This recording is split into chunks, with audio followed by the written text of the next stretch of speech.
All right, live session underway. So it is Wednesday, March 27th, and this is National University Management 309 Principles of Management and Organizations. All right, well, welcome. Hopefully, had a good week since we last met here. How are things going for you both? We're almost there. The finish line is in sight now.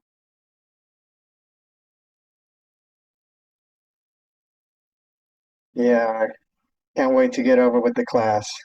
Oh no.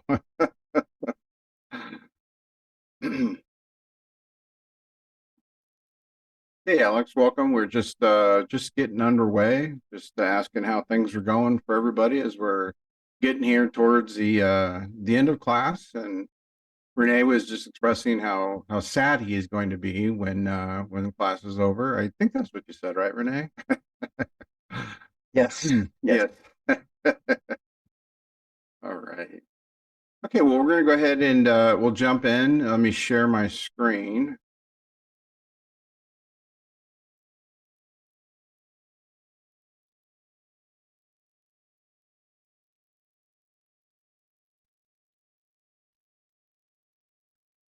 One second here.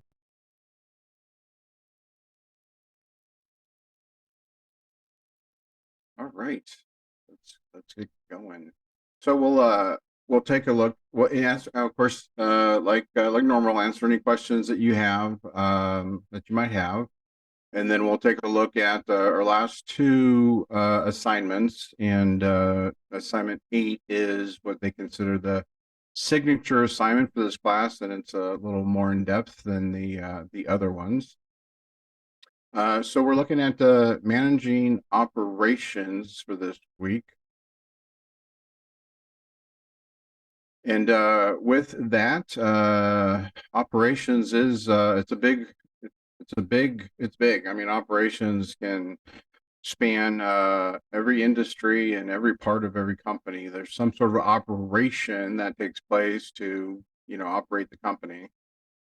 So what they have provided in the way of resources this week, walk through on the importance of quality in management and in operations, because that's where the best laid plans can go south, so to speak, right? If it's to be drawn up on the board wonderfully and all the best material and guides and procedures, but it does have to be executed on. In that, in executing operations effectively and efficiently, we do need also the supporting information that will enable our operations to move forward appropriately. So with that, just here, the overview of managing operations, just some functions of operations management in companies as defined with resources, the significance of quality management and its impact on organizational performance. And that's where a lot of my work is and what I do. It's around quality, optimizing, looking for opportunities to improve, and usually looking in three kind of distinct areas is people, process, and technology. Those three major buckets, focusing there will put you into the quality aspects of any operation. And that's what I do. That's what I've done for a majority of my career and what I currently do today. And then just from an ethical perspective, and that's always foundational to do things appropriately within the constraints of the ethics within our own organization, and then of course from a broader ethical boundaries that the laws set forth. So I always say always on the side of ethical decision making.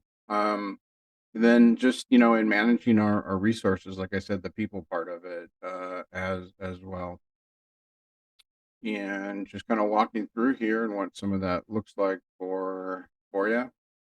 And then a couple of case studies. This case study here is actually the one that ties into um, assignment 7 as it walks through ethical decision making, and then a case study on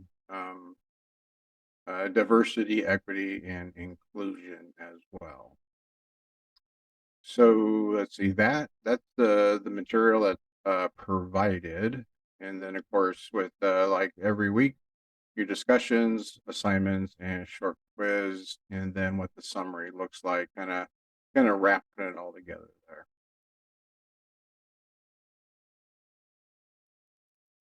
Right. So first assignment, assignment 7, analyze an ethical decision-making case study, and that is, like I said, this one here.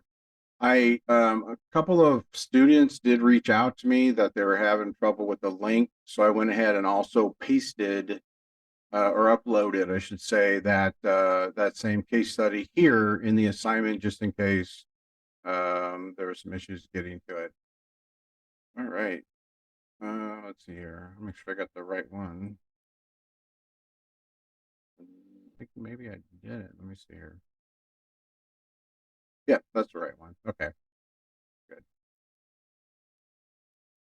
All right. So instructions. And this one I think is pretty straightforward. Read the case study in lesson 4 and answer the 4 questions at the end of that document. And then that's your first 4 here. Case study question 1: what are the key ethical decisions raised? What ethical principles apply in this case? What is your solution to the ethical dilemma? What is the right thing for Margaret to do?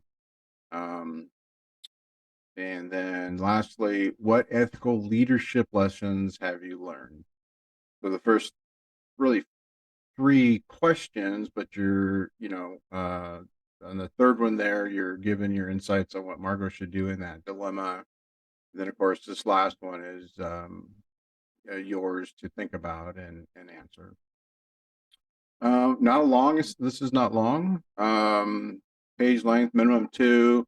And of course, not including your title page, also excluding introduction, conclusion, and paragraph. So it's the main body of your assignment. Case study, response length, 2 to 3 paragraphs, each paragraph 3 to 5 sentences, and your writing and AP formatting. So like I said, I think this one's pretty straightforward, but any questions around this assignment?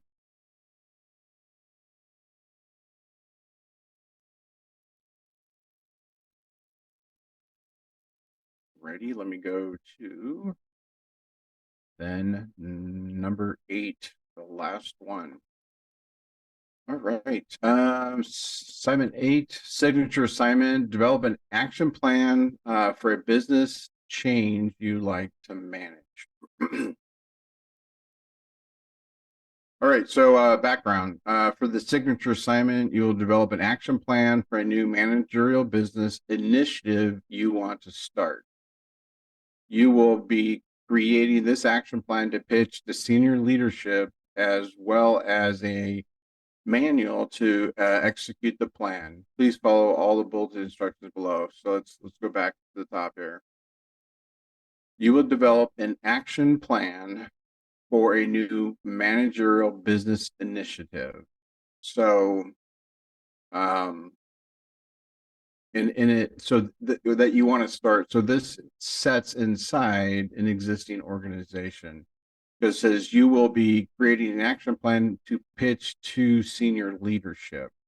So this is not it's not to start a new company, but you're working within an organization that you want to pitch to your leadership. Similar to where I work, there's a couple initiatives I wanted to pitch, and for that, is where I did create a narrated PowerPoint presentation that I provided for them to review. Similar, um, please follow the bullet instructions. Pick an industry and company type you'd like to manage for. So again, pick an industry. Now I know I think on the last assignment it said not to pick one that you've already done, but here it's not giving you that constraint. So pick an industry and company type you'd like to manage for. Uh, the construct is set as a new managerial business initiative in an existing business. So we covered that in the first part as well. So before we jump into the instructions on that, any questions around the backdrop and the construct in which this is being created for? So it means a new a new product or a new business department. Good question. Good clarifying question. So it does give some latitude because what this says is for a new managerial business initiative you want to start. So it could be a new product within, a new product, be a new service. For myself, my initiatives are around 2 new programs for the company. So that's what it was. It was 2 programs. One was an OpEx, operational excellence program for myself, and then another one was for an existing program we have in play, and mine was for to create a new rewards program within that existing program. So that's an example, but yeah, it could be a new product within a company.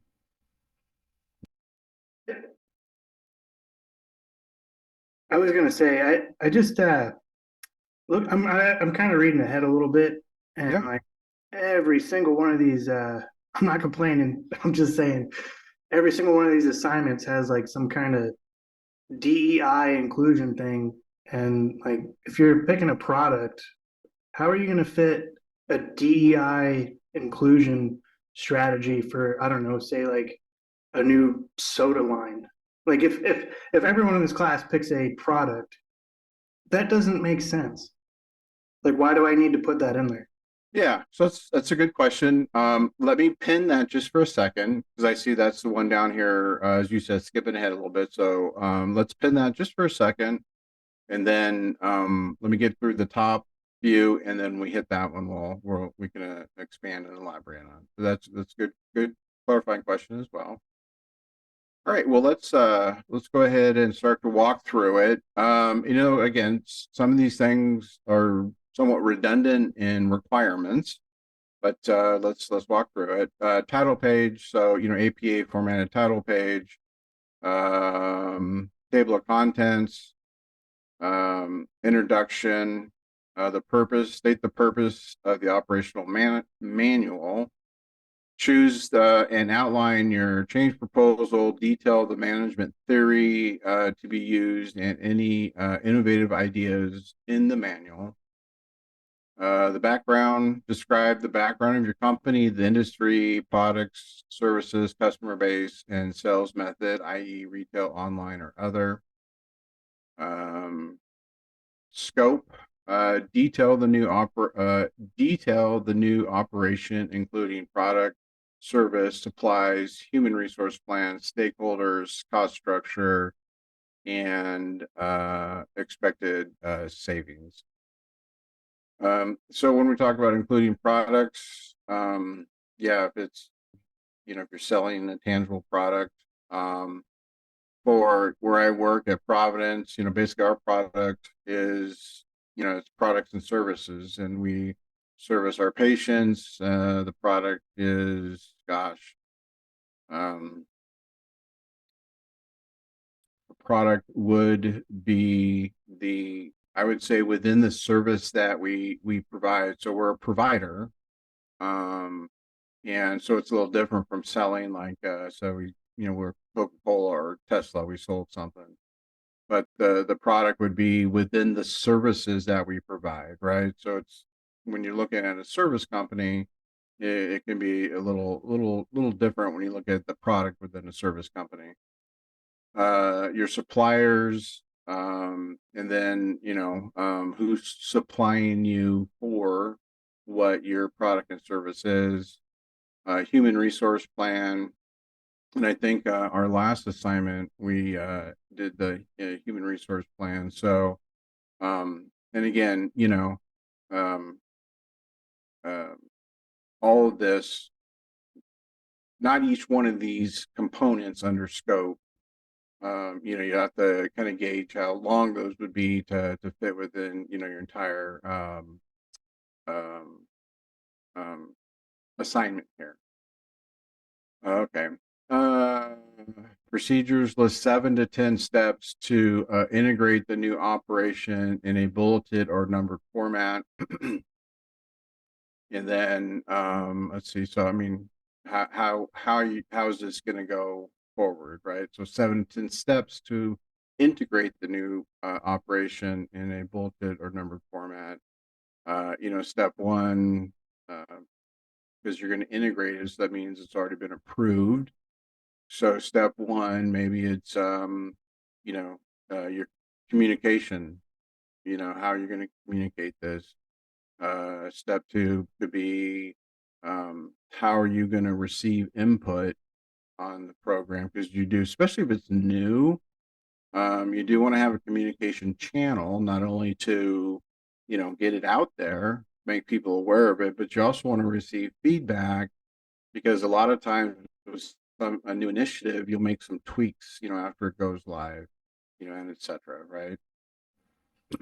So these are both papers, not PowerPoints. This is all paper. Yeah, both of these assignments are written papers. That's correct. Thank you. Yep. Okay, then ethical decision making. Address how diversity, equity, inclusion will be implemented. Describe communication strategies for inclusive change. In touching on this within the paper, address how diverse DEI will be implemented. Describe communication strategies for inclusive change. I think it's just in the contextual makeup of what what is being created, right? So something that does, it's appealing to the the majority and not looking to segregate, just in the language, what is being created itself. So, just in that, ensuring that there's definitely a broad cross section in what is being proposed, how it's being communicated, the material itself, things of that nature, and when reading through or going through this information, you'll definitely glean some of that in what you'll want to be cognizant of when you're putting that into the overall action plan.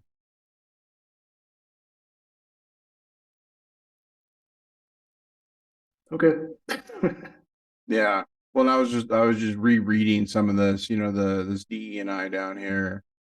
I was just making the point, like, because like if we're, like I said, starting a new product line, we're just talking about soda. Yeah. Like, what are we like? What are we doing?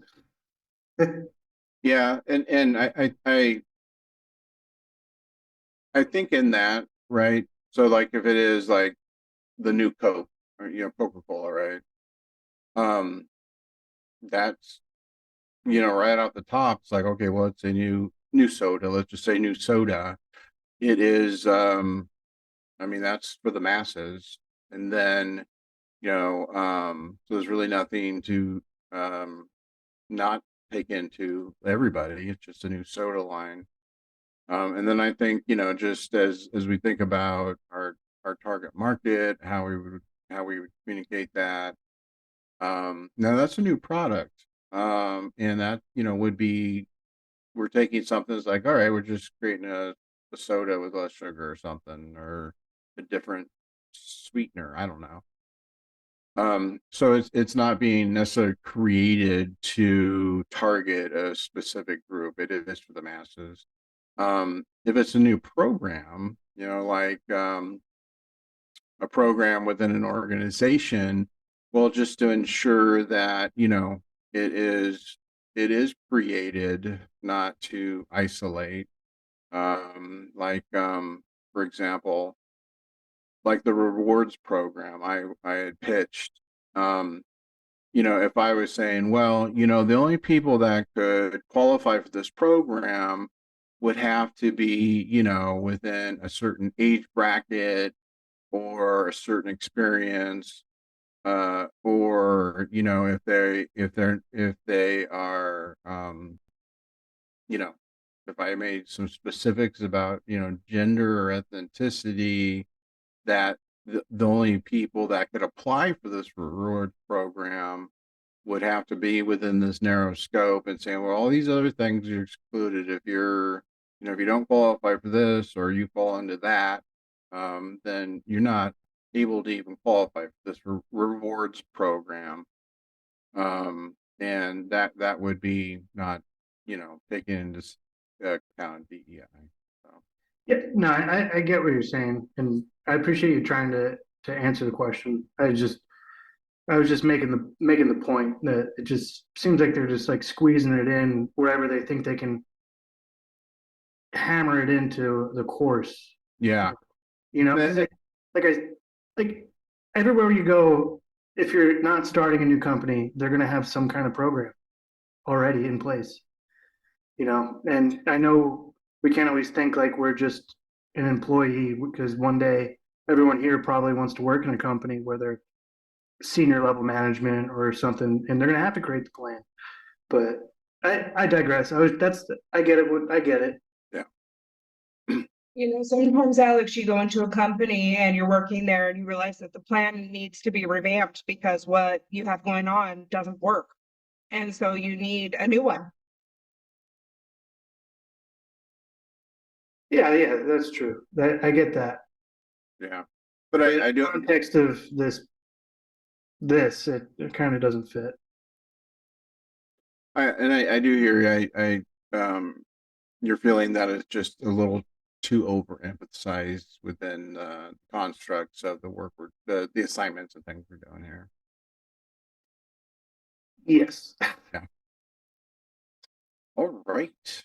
Well, let's keep on trucking. Employee motivation. Explain strategies to maintain motivation during change. And that that is a big thing. And again, I've been in change management my entire career, and a lot of times, when you change something, people, and as me as well, I mean, just we're all human. You wonder about, well, what's really at play here? Is my job secure? Those types of things going on.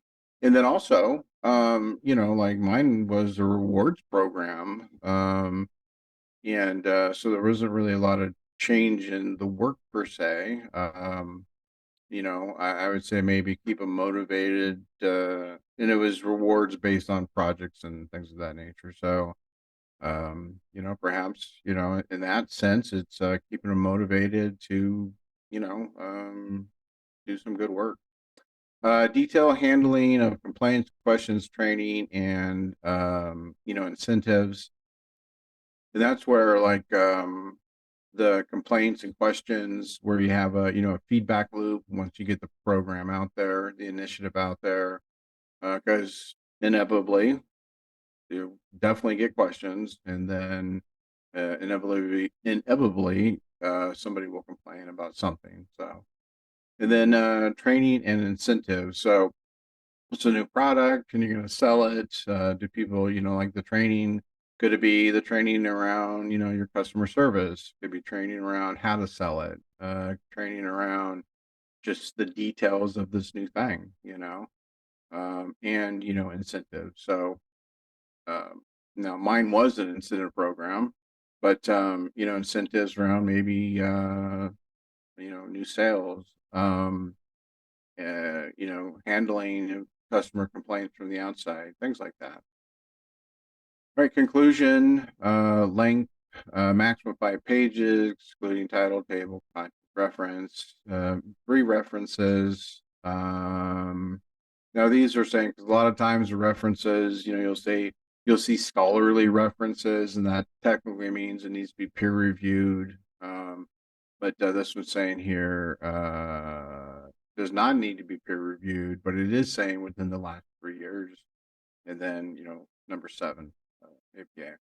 So, then we got some more to cover.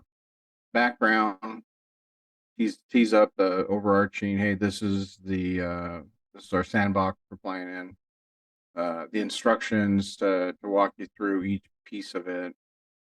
And then all that has to go into, now this assignment actually has a grading rubric that the school put together and put into place for this assignment. And then what I did is really made it this crosswalk table to help where the points will fall in and how it's going to be graded, because these are a lot of moving pieces within your assignment, and all this has to fit into the grading rubric. So what I had created was a crosswalk table on where and how it'll be graded. So when we think purpose, background, and scope, that's purpose, background, and scope. So these 3 sections right here are considered action plan explanation, 35%. And then procedure, the ethical decision making, employee motivation, which is right here. So those 2 components, 25%. So the grading criteria, it's the thorough explanation of the purpose, background, and scope. Procedure, ethical decision making, employee motivation is evaluate, interpret, and analyze. And then you see provided thorough explanation. This category addresses use of evidence and ability to detect intrinsic relationships that may affect the assignment topic. Ethical decision making with the equity and inclusion. I think I actually have that twice, don't I? That's motivation. Oh, yeah, I have that twice on there. I have to double check that. But the main point is your ethics and inclusion. I need to update this one right here.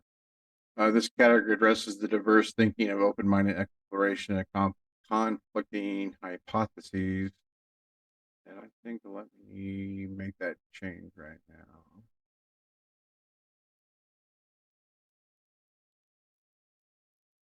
No, that's the same one. All right, well, there's some overlap then. Okay. Just so you have some overlap in where the ethical decision making. Overall approach and innovative ideas, critical thinking, academics, and your APA, and then your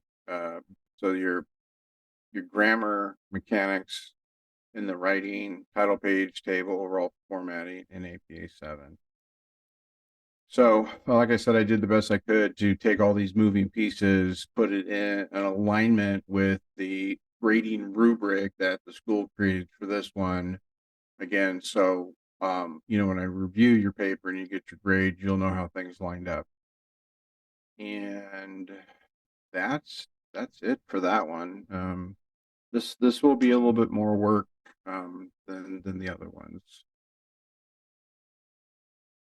Any questions that I can Yeah, I got a answer? question. Any questions that I can actually answer here? Go ahead, Renee. The way the background is written, like it says you will develop an action plan for a new managerial business initiative. Okay, so managerial business initiative. That I was just thinking about that, and it sounds different than what we were just talking about right now. Like maybe it could be a product, or maybe it could be a program. But the way this reads, it's making me think that it's like an action plan for a new way of uh, managers to run the company, like like a new uh, management theory or something like that. Now, um, I think I maybe, well, I don't know, just that word that they throw in there, managerial, like Yeah. it makes me think that it's the point of the project is about the method of management.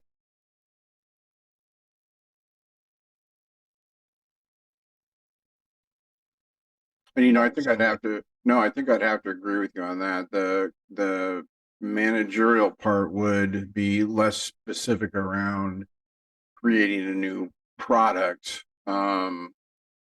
Uh, or a new product. Although, you know, when you have about scope, detail the new operation, including products, service, supplies. So it is there's there's components within all this that that's why I didn't initially rule out say a new product for a company or a new service. Because if we say strictly on, say, not including that, then what this would be more refined to,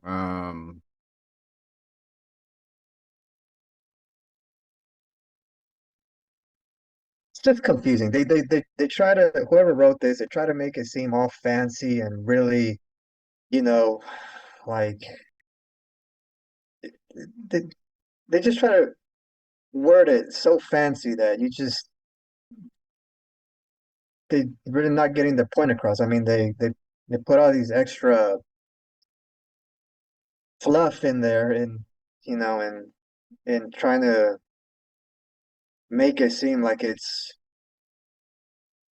like like the more words they put in there, like they think the more effective assignment it's going to be. yeah, But and I even trimmed this down from the original. It was a lot of just paragraphs, and I trimmed it and tried to make it more bulleted and straightforward. And I think with that managerial business initiative, what your question and where you're going with that, um, definitely and definitely makes sense. And I think when I initially made these kind of outlines, and I didn't want to make it so like finite that it created even more complexities within mhm. the overall assignment because this is a lot. I mean, to hit on all this just is a lot in a short period of time. So I think that's when I originally like just kind of cleaned it up and tried to make it more straightforward. And then having this conversation before with the students and everything, I didn't want to make it so constrained just even within like the backdrop of this assignment that itself created so much work. So I and I'm just kind of reflecting back the last when the last time. And that's why I'm good with having this somewhat less constrained and giving more latitude on creating something, and then taking all this into account. I think that itself supports the assignment and doesn't, take away from, the learnings of the activity here. Okay, so we can do a product or some sort of new business program within the company. Yeah, within an existing business. Yeah. Okay. Yep. I think that's it here. Good questions though. Thank you for bringing that up. Yep. All right. Any other questions around anything in the class? I mean, this is our last live session for this class, so I know you'll be missing seeing me on Wednesdays, but I do teach other classes here. Since this is the last class, I just want to say thank you for at least for making changes to this abomination of a class. And I'm going to write a good review for you, the instructor, but I'm going to absolutely tank the review on the information provided in this, because it's very haphazardly put together. I already did the course, whatever it's called, and yeah, I was definitely honest in my opinions. They didn't do you any favors when they put this together. Renee, you were outgoing and honest about the Surprising, right? yeah. And also, I do share with my students that once class is over, you have my email, and if there are any questions about anything business orientated or something within my construct of knowledge, please feel free to send me an email and be happy to help out however I can. I do applaud everybody for the time and the commitment and sacrifices. I know it's a lot, and I have really enjoyed y'all in these almost 4 weeks to date, and definitely been enjoyable. I've enjoyed our conversations on Wednesdays. So I guess with that we can wrap up for tonight. And like I said, I'll have this posted tomorrow. I'm 99% done grading the PowerPoints from last week, and then I'll be jumping on the other assignment directly thereafter. And I just wish you all continued success in your personal, professional, and academic careers. And one thing, PSA, class does end Sunday, so all assignments, if you're running late on one, still need to do it. You got to get it in. And of course, through this week, got to get to 11:59 on Sunday. That's the last time I can accept anything. So just PSA on that, and I'll post that in the announcements too. So, all right, you guys. Well, have yourself a terrific evening. Stay safe, and we'll be talking to you later. Thanks, everybody. Thank you. Thank you. Thank you. Thank you. Have a good night. Thank you.